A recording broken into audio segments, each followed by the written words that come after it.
मंगलवार को जेपीएससी के छात्रों पर लाठियां बरसाई गई।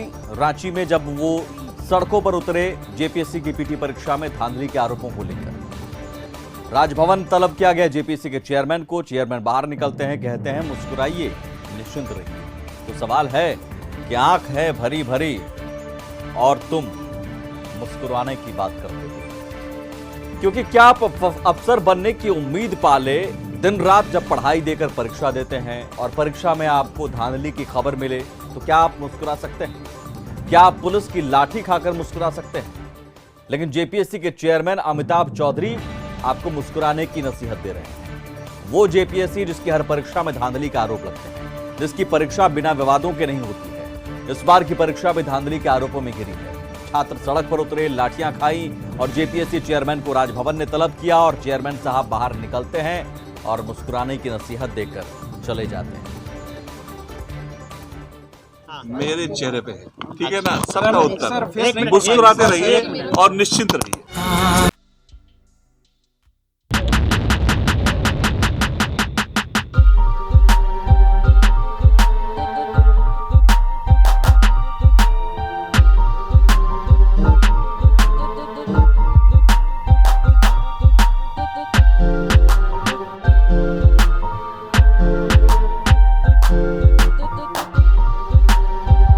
लाठी खाकर जेपीएससी के छात्रों की आंखें भरी भरी हैं और जेपीएससी के चेयरमैन अमिताभ चौधरी मुस्कुराने की बात कह रहे हैं।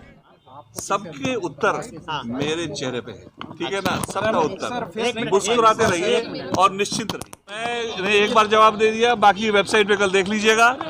मुस्कुराते रहिए और निश्चिंत रहिए। जेपीएससी चेयरमैन अमिताभ चौधरी जिन सवालों पर मुस्कुराने की नसीहत दे रहे हैं, उन सवालों पर एक दिन पहले छात्र रांची की सड़कों पर पुलिस की लाठियां खा रहे थे। जिन सवालों पर अमिताभ चौधरी निश्चिंत रहने की नसीहत दे रहे हैं, उन सवालों पर एक दिन पहले छात्र सड़कों पर मोर्चा निकालकर अपनी आवाज जेपीएससी तक पहुंचाने की कोशिश कर रहे थे। लेकिन छात्रों को क्या पता था कि जेपीएससी के चेयरमैन अमिताभ चौधरी जी के कान का पर्दा कमजोर है और वो गाड़ी के हॉर्न की आवाज से ही घबरा जाते हैं। छात्रों की ऊंची आवाज भला कैसे सुन सकते थे?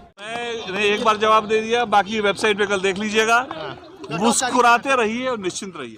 आप बोल रहे हैं सर कि गाड़ी के हॉर्न से छात्रों की आवाज से कुछ परेशानी हो रही है? इतना जो नहीं, कोई, हम सुनिए, आप निश्चिंत रहिए और आपको सारे उत्तर मिल जाएंगे। हालांकि जेपीएससी के छात्रों की आवाज अमिताभ चौधरी के कानों तक भले ही नहीं पहुंची, लेकिन राजभवन तक पहुंच गई। और फिर राजभवन ने जब आवाज लगाई तो एक आवाज में दौड़े दौड़े अमिताभ चौधरी को राजभवन जाना पड़ा। पीटी परीक्षा में धांधली के आरोपों पर सफाई देनी पड़ी और बाहर निकले तो सवालों के जवाब में तेरा मुस्कुराना गजब हो गया के अंदाज में निकल पड़े। मैंने एक बार जवाब दे दिया, बाकी वेबसाइट पे कल देख लीजिएगा। मुस्कुराते रहिए और निश्चिंत रहिए।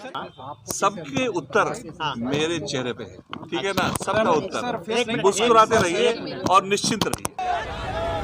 हालांकि अमिताभ चौधरी ने इतना जरूर कहा कि धांधली के आरोपों का जवाब जेपीएससी की वेबसाइट पर मिलेगा, लेकिन सवाल है कि हर बार जेपीएससी की परीक्षा धांधली और गड़बड़ी के आरोपों में क्यों घिर जाती है और हर बार छात्रों को सवालों के लिए सड़कों पर उतरकर लाठियां क्यों खानी पड़ती है और धांधली के गंभीर आरोपों के बावजूद भला कोई मुस्कुराने की नसीहत कैसे दे सकता है? सबके उत्तर मेरे चेहरे पे है, ठीक है ना, सबका उत्तर। मुस्कुराते रहिए और निश्चिंत रहिए। रांची से रुचि शर्मा के साथ ब्यूरो रिपोर्ट, कशिश न्यूज।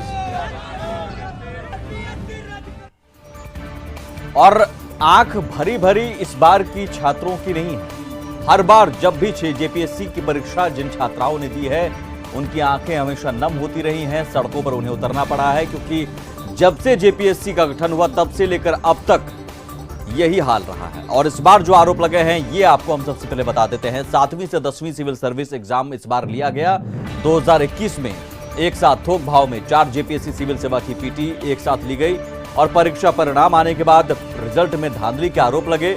आरोप यह है कि एक ही सीरियल नंबर से 33 अभ्यर्थियों को पास कर दिया गया और इसी को लेकर सवाल उठे।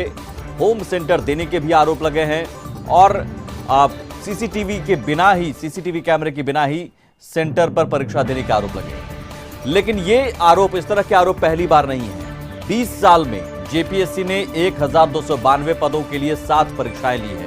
20 साल में, लेकिन सभी परीक्षाओं का एक जैसा हाल। 6 परीक्षा में करीब 54 मामले कोर्ट में चल रहे हैं, कुछ मामले हाई कोर्ट में चल रहे हैं, तो कुछ की जांच सीबीआई कर रहा है। तत्कालीन अध्यक्ष और सदस्य के अलावा सचिव के खिलाफ भी कार्रवाई हुई है। जांच में जेपीएससी की कई परीक्षाओं में भारी गड़बड़ी की पुष्टि हो चुकी है। लेक्चरर नियुक्ति गड़बड़ी मामले में सीबीआई चार्जशीट भी दाखिल कर चुका है। इससे पहले वनरक्षी बहाली में भी आयोग पर भ्रष्टाचार के आरोप लगे। नीचे से ऊपर तक के लोगों पर कार्रवाई हो चुकी है। जेपीएससी के पूर्व अध्यक्ष दिलीप प्रसाद तक को जेल जाना पड़ा। 2021 में अब 2017 से 20 के लिए 7वीं से 10वीं सिविल सेवा परीक्षा ली गई। 252 पदों के लिए ली गई पीटी परीक्षा के रिजल्ट पर बवाल मचा है। क्रमवार रोल नंबर वाले 33 अभ्यर्थियों को सफल करने का आरोप है। रिमोट एरिया और होम टाउन में सेंटर देने का आरोप है। और जेपीएससी चेयरमैन कहते हैं, मुस्कुराइए,